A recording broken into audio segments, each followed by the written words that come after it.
Ladies and gentlemen, esteemed members of Congress, and everyone gathered here today, I want to start by thanking the three of you. Thank you.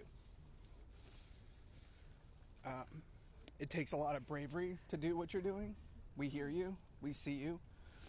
It means a lot for you to be here with us, and I know my sister would be incredibly proud. This is the moment she was fighting for and the moment that all survivors are fighting for, so thank you. My name is Sky Roberts, and I stand before you as the brother of Virginia Roberts Giuffre,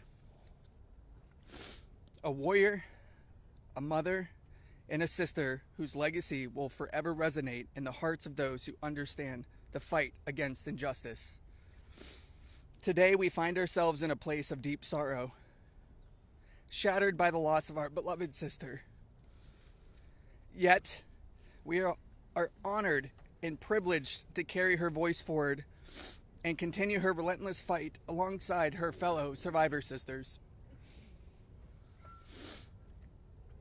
Virginia's story is one that should have been filled with promise, but instead it became a harrowing tale of exploitation and survival.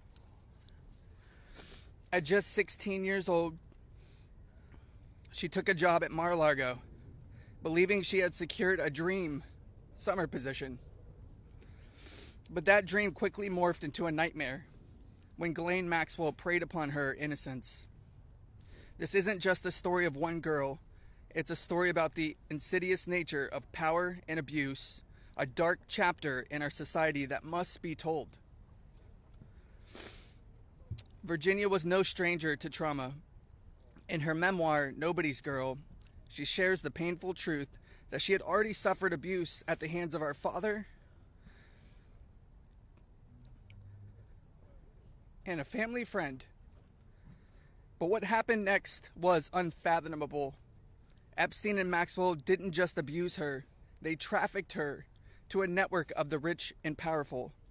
Princes, prime ministers, politicians, financiers, and lawyers. These men committed unspeakable acts against her will, and against the will of countless survivors who stand united with us today. Virginia's strength was tested in many ways that most of us can hardly imagine. She was manipulated, coerced, and threatened, forced into complicity in her own devastation. She often spoke of psychological scars that ran deeper than the physical ones.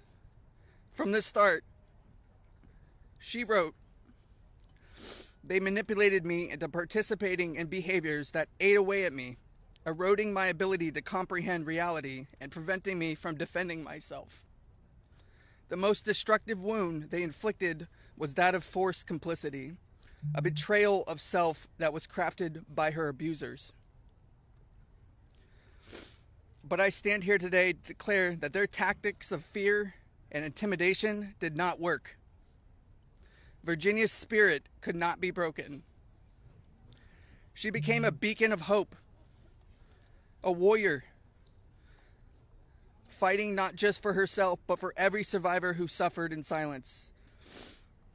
She said, I felt it was my duty to stand up to predators like Epstein and Maxwell.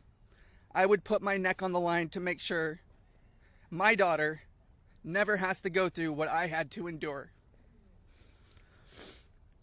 These survivors, like Virginia, have transformed into mothers and strong women, fierce in the face of adversity.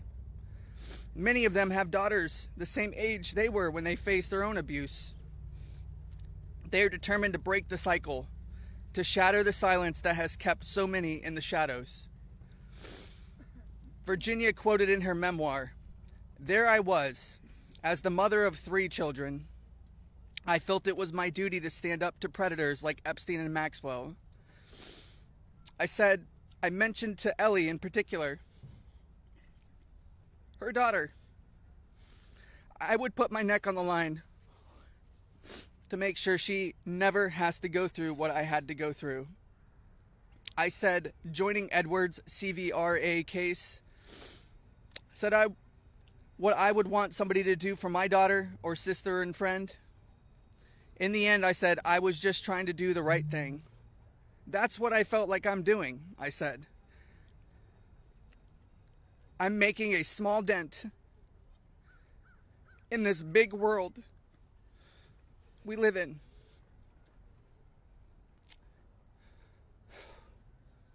Well, sissy,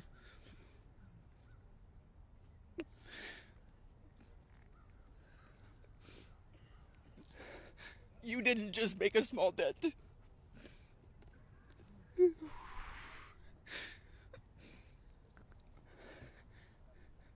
You made a monumental impact, a resounding statement that echoed across the world. You built an unbreakable wall, a barrier that will protect future generations from the horrors of abuse. As we gather here today, I urge each of you, members of Congress, advocates, and all those who hear this message, to join us in this fight. We demand justice, accountability, and support for survivors. And we keep getting asked this. What does justice mean, you ask? It starts with acknowledgement. That's the first step. Acknowledge in the face of survivors that this happened and that this is true. Your vote carries that weight. My sister is not a political tool for you to use. These survivors are not political tools for you to use. These are real stories, real trauma, and it's time for you to stop just talking about it and act. Vote yes.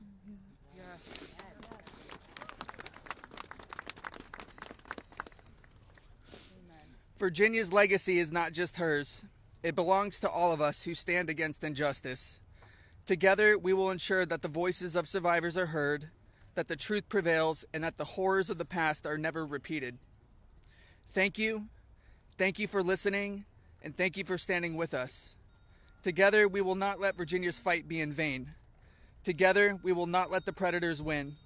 Together, we will be the change this world desperately needs. Thank you.